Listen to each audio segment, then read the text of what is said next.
Coming up on this month's edition of The Now, there will not be changes to the weighted courses next year. A local sophomore sets up an entire light show right inside of his own subdivision, and an update on all things Husky sports.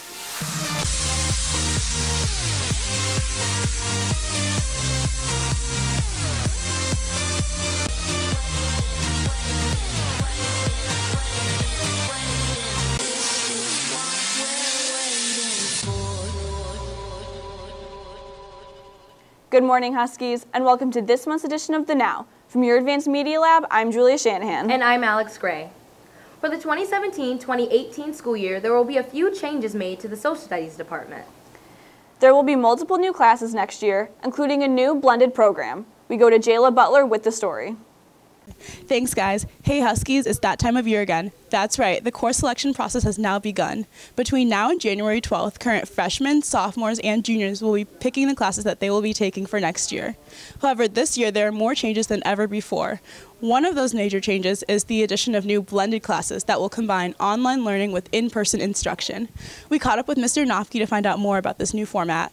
When a student is in a blended environment, they have the option of on a independent day or a day outside of class that they can choose to do their assignment for the blended course during that time or something else. They are now in charge of when they do their work. Should they have another assessment for another class coming up they need to work on, they can choose to do that and do their blended homework at a different time. So it kind of lets the student choose when and how and where they learn. 2017-2018 school year, we're going to be offering American Government and Consumer Ed, which were the two original blended courses. Both are graduation requirements. Then we're also going to add Algebra 1, Business Pre-Calc, Astronomy and Physiology, and Humanities and STEM capstones will also be in blended format. If you're interested in blended learning, one of the best things you can do is ask yourself a couple questions. Am I good with time management? And I can reach out for help. If you're not as good at those, that's not the end of the world, but you want to keep that in mind when you select a blended course. Blended classes aren't the only new change headed to the Social Studies department. Next year, there will be 6 brand new Social Studies classes. We caught up with Mr. Johnson to hear more about these new offerings. Some of the new courses that we are offering this year is a humanities course that's being offered, and I think it's a fantastic opportunity for students who are interested in the career of art, and we're going to take a look at the different forms that are photography and painting, sculpture. There's a new course on social history, a modern American social history. It's kind of a decades course. It's a U.S. history course that will cover eras, decades of 50s, 60s, 70s, so forth. There's a new AP comparative government course that's being offered that's going to center in on the United States government and then compare it to several surrounding governments around the United States and European countries. After a bit of dispute earlier this month, it has now been confirmed that modern American social histories and humanities will be weighted next year, along with existing courses, urban history and military history. Students that are interested in taking any of these new courses are encouraged to talk to their current teachers or their counselors for more information. In addition, on the North website, the program planning guide offers a detailed description of each course, along with a list of all the online and blended classes. From the North Star, this has been Jayla Butler. Now back to you guys. Thanks, Jayla. With the holidays coming up, many people enjoy touring Naperville to see the festive lights and decorations. Locomotiva Valley sophomore Matt Baker organized and set up an entire light show in his subdivision. We go to Marina Silva with the story.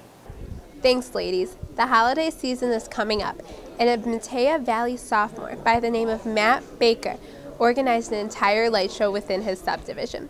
He does everything from the computer programming to the setting up the lights. I caught up with Matt to talk to him about his process. So it starts in February. I start designing, programming, figure out what I need to buy, figure out kind of the new things that are out. Throughout the summer, I program and build the props. And then for setup time, we have a big setup day with all the neighbors get together. And the rest of the day, it's just me and my dad for about 5 days. Matt does almost all the work himself. He has some help by neighbors and family with setting up, but the programming is done all by him, even down to purchasing everything. I have a landscaping business that I started in this area and grew, so I'm able to do this now. This is Matt's 5th year doing the light show. This year, he added the song Go Cubs Go in honor of the Cubs winning the World Series. So the music, I did Go Cubs Go because they won the World Series, so I just had to. And I edit the music down to 1 minute just to keep the display moving, keep the music moving, keep everything moving. And there's about 15 songs. This is absolutely a spot to hit on your holiday light show checklist. If you're looking for the spot, use the address 1117 Manchester Street, and you can tune in to 88.5 to listen to the songs as you drive by.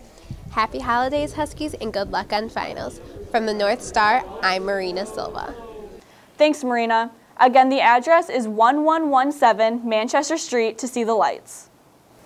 The holiday season also brings Husky winter sports. We go to Maddie Krebs with the sports update. Thanks, guys. What's up, Naperville North? Welcome back to your monthly sports update. The girls' basketball season is officially in full swing. Finishing 12-15 last year and losing many key seniors, the girls hope to come back this year stronger than ever. I caught up with Coach Dycus and a few of the players to talk to them about their success so far this season and what's to come. I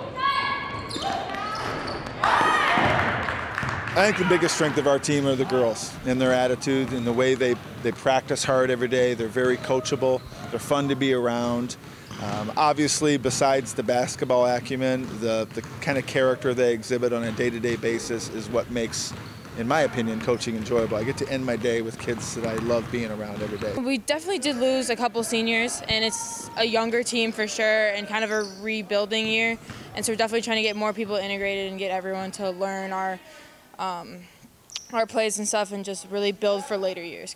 A little bit of more pressure because I'm a freshman, but I just think it's really fun, and like my teammates, like we're all just one team and we know that we're going for the same goal, and they've just really helped me through this and all the other freshmen, and I feel really welcome on this team. I think as a whole we have a very fast team.